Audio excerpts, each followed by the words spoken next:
me terrified because they believe that Annabelle has escaped from the museum. Hi, my name is Chris McKinnell. I'm the grandson of Ed and Lorraine Warren. I'm also the director of the Warren Legacy Foundation for Paranormal Research. We carry on the work of my grandparents all over the world, and I've been doing this since I was 16 years old, 44 years ago. Wow. Annabelle has not escaped. They're also really worried because Annabelle is on tour, and that is true. And they have every right to be afraid. I do not own the doll. I am not responsible for the doll. The doll belongs to my mother and her husband, Tony Spira. Tony is the man who's in charge of this. He's the one making these decisions. We have nothing to do. And you guys know my personal opinion about Tony Spera. I'm not really a fan. I think it's been ridiculous, this whole tour thing. I just have. And yeah, I mean, I'm not even a believer in Annabelle. I don't think Annabelle is haunted. I don't. And that's just how it's going to be. I just truthfully, no. It's a piece of cloth. With one another. There have been outlandish stories that Annabelle has started a plantation fire outside of New Orleans. I promise you, she had nothing to do with it. Don't ascribe godlike powers to this thing. Treat it more like a cobra. It can be venomous and deadly if you get too close. If your energy interacts with its energy, it can affect you if you're open to it. Right. Tony is a man who doesn't really understand the paranormal. Oh my God. Oh, Jesus. Just right to it. Tony doesn't really understand the paranormal. That is fascinating. Wow. And this is apparently the grandson of Ed and Lorraine Warren who's saying this. Now, in my opinion, and this is just my thoughts, I personally believe that Annabelle is a normal Raggedy Ann doll that had a lot of stories made up around it to scare people. And it's the fear of Annabelle, the idea that this thing is dangerous, is what's really going to have people thinking when they're standing in front of it. That's what's going to cause panic, making them feel nauseous, just staring at this thing. Because everybody knows what Annabelle is. And everybody knows who Annabelle is. Annabelle is this demonic being. And that's just simply not true. It's just the fear built around it is what's scaring people and what makes them feel that way. I believe that wholeheartedly. He interviewed my grandparents, he helped them on lectures, but he's never worked on a case in his life. My mom is terrified of the paranormal. Do not visit this thing. If it's a real doll, it's deadly. Wow. Not visit this thing. He's just pretty much ruining their entire freaking tour. He's like, don't visit this thing. Save your money. Save your money. If it's the real doll, it's deadly. If it's not the real doll, then at the very least it's fraud. Even if it's not real. Oh my God. Is psychologically vulnerable and you bring them there, it's not the real doll. If it's not the real doll, it's fraud. Well, even in my opinion, the doll is fraud. I don't believe even the real Annabelle doll is haunted. Tony Spera, a snake long ago, there's nothing he won't do for $1. Wow. Then at the very least it's fraud. Even if it's not real, if somebody is psychologically vulnerable and you bring them there, who's to say they won't believe that the doll is affecting them? Well, hey, talk to people. That can. Wow, this guy. Okay, I'm sorry. I keep going back. If it's not the real doll, then at the very least it's fraud. Even if it's not real, if somebody is psychologically vulnerable and you bring them there. And look, I'm not trying to sit here, and this is just my opinion to this man. And this is, I know he's probably going to take offense to this. I do not believe the Warrens were honest. That's just my personal preference, my personal opinion. I've just seen too many shady things that would really convince me that this thing was really haunted. I believe what you're saying about this doll, the one that keeps switching out with the real Annabelle, is also, it's the same as the real Annabelle doll. It's just a doll with a bunch of stories made up about it. I have not seen documentation nor proof of anything that anybody has said about this doll that has been documented. I have not seen anything on it. Just going off of what they have said. That's it. And that's just not good enough for me. We live in a world of con artists, and even you're taking acknowledgement of that. I mean, even you're taking acknowledgement that people have fooled people before. And it's just not that crazy to think that anybody involved with this doll is conning. Who's to say they won't believe that the doll is affecting them? I've talked to people who have felt sick after being in the presence of this doll. This is the thing I want to share with you about the paranormal. It's actually an incredibly empowering field of study. When we let go of our fear, we are capable of just about anything. You can do so much with your mind. The problem is, Oh, the paranormal world loves to feed you the fear side of everything. Truth is, those footsteps you hear in the dark, they're probably not the devil. They're probably your grandmother. And I am asking you, please, I mean, stay calm. look, he's a believer in the paranormal, and that's so obvious. And I actually respect the fact of what he's saying here. I do. I would even go a step farther and say it could be just in your mind. Fear can make you think things. I have been in many dark rooms, and when I start thinking, what if I start hearing noises off in the distance, and I actually start hearing noises off in the distance, even knowing they're not the noise I was actually picturing in my head, my mind will start telling me something is building up, something is coming over here, and I start really believing what I'm hearing is actually a spirit or anything paranormal. So it's the fear is actually what plays a lot in the people's personal psyches and actually makes them believe what they're dealing with is actually paranormal. When we hear that a house is haunted, and we go into this haunted house, this supposed haunted house, and we were walking around in the dark, and all of a sudden, let's say the wind blows into a little crack in the window, and it like moves a curtain. That's gonna make me freak out so badly, and I'm gonna run out of that building thinking that something is standing behind the curtain or something's moving across the curtain, and I gotta get out of here before it tries to possess me. I mean, most of it is in the mind, and it's up to that person to, yes, throw out the fear and just go right through. Try to debunk stuff. You'll be surprised on what's really not paranormal. I do respect what he's saying, but I don't believe in everything he's saying at the same time. Like, not everything's a demon. That is absolutely true. But not everything is a ghost. There are logical explanations to a lot of things.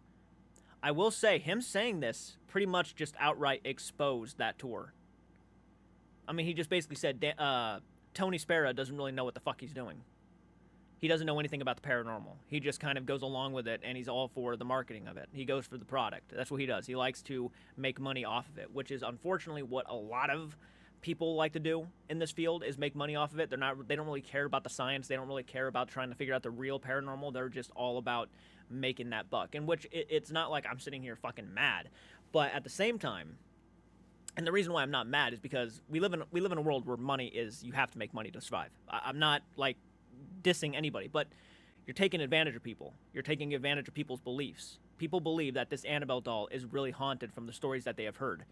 Most of them don't know. Most of them are just going off of what the Warrens said.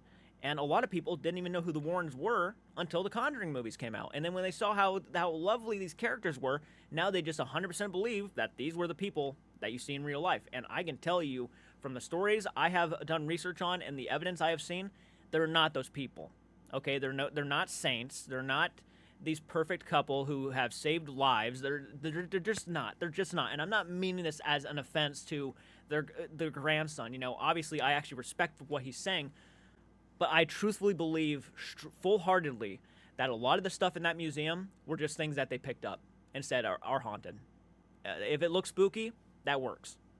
That's truthfully what I believe in. I have not seen any documentation to prove me otherwise. Just going off of the stories they had spewed, and that's just not good enough. We live in a world of con artists.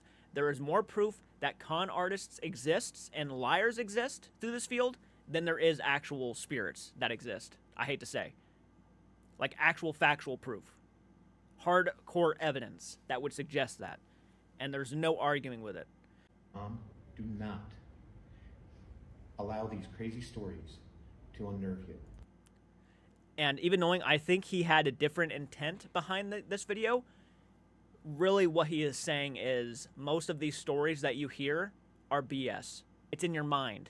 Because you hear these things, and honestly, my personal opinion is his grandparents were a part of this problem too. This is what it's all about. This is how they fool you. This is how they lure you in. Believe what they tell you. This is how they do it.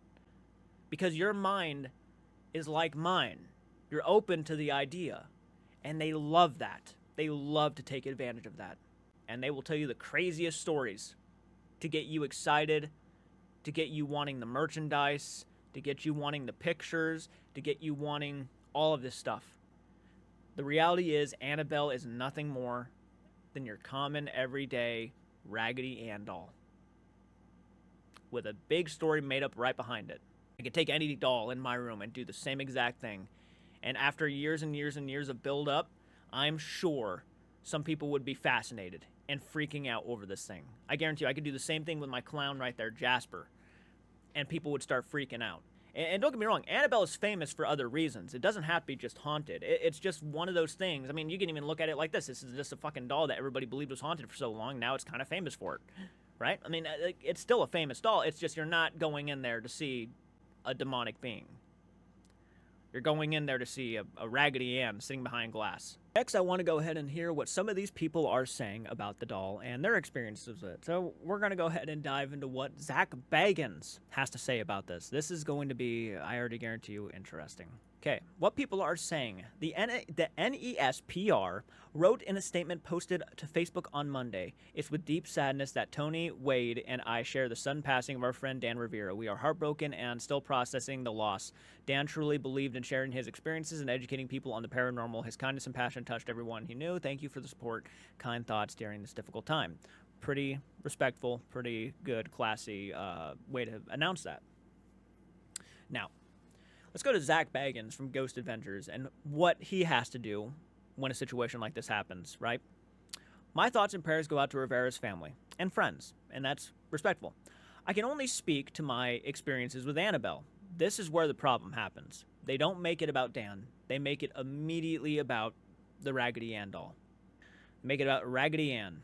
I did have the opportunity to investigate Annabelle when the owner brought her to my museum in 2017. I got very affected by her, and it kind of caused me to touch the doll.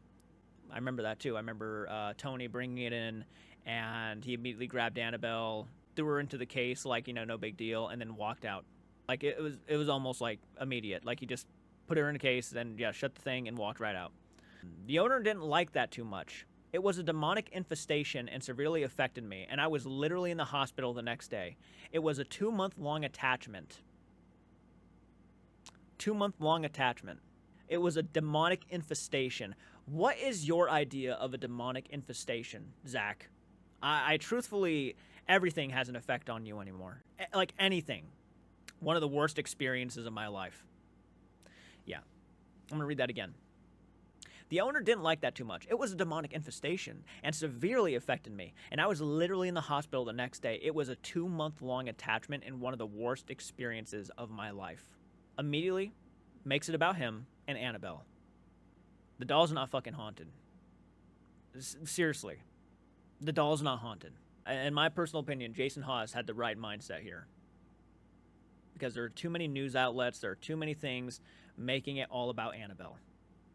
Annabelle is responsible. A couple of days have passed now where I feel more comfortable talking about this. This is nothing more than a Raggedy Ann. There is no factual proof that this thing is demonic. And even the stuff that apparently was the most severe, which is somebody losing their life, has never been documented. There's no newspaper articles. There's nothing. As a matter of fact, let me go ahead and just look this up.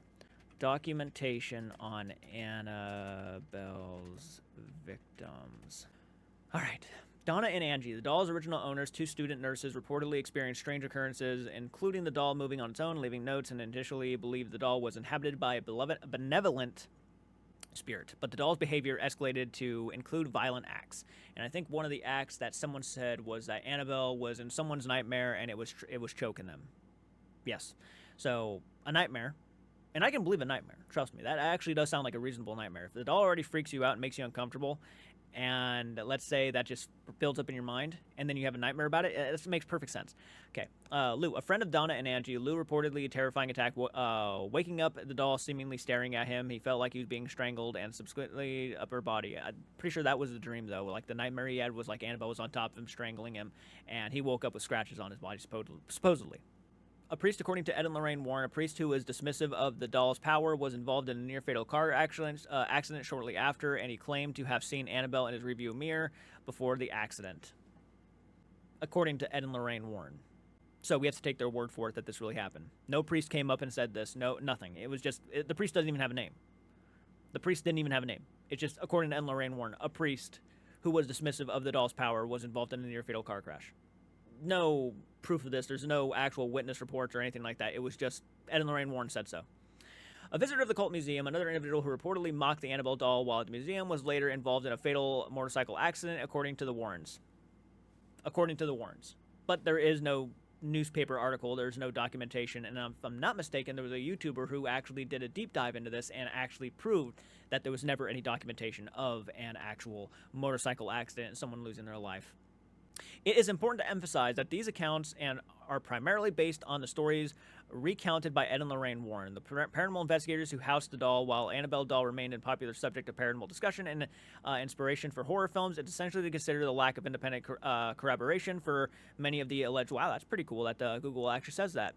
It is important to emphasize that these accounts are primarily based on the stories recounted by Ed and Lorraine Warren. And this is it. This is it right here. This is why you probably should not trust it. Real life accounts based on Warren's claims, and they make sure they make that absolutely sure you are aware it is based on their claims. Nothing more, nothing less. But there is no documentation about Bathsheba Sherman either. Lorraine Warren said that Bathsheba Sherman killed an infant. There is no documentation of her being a witch. Yet people believed she was a witch, and it took years to finally get it to where people would stop desecrating her grave based on the words of these two. But at the end of the day, I want to say my heart and soul goes out to Rivera, his family, his loved ones, his friends. I'm so terribly sorry about the passing of this guy. He seemed like a passionate dude. I think stirring this pot, it's gone on long enough. Let's not make it about the doll. Let's make it about Dan Rivera and what he did for the field itself. Let's do that, okay? Let's have that. All right, anyways, I'll catch you all in the next one. Do take care. Reactions are nothing new. However, there is one man on a mission who wants to prove the world a fakery. He used to follow all these paranormal shows. Now he's had enough. He is done. Dark thoughts is throwing down. Coming after all his paranormal clowns. He is watching, not letting them get away. All these fakers, they're gonna have to pay.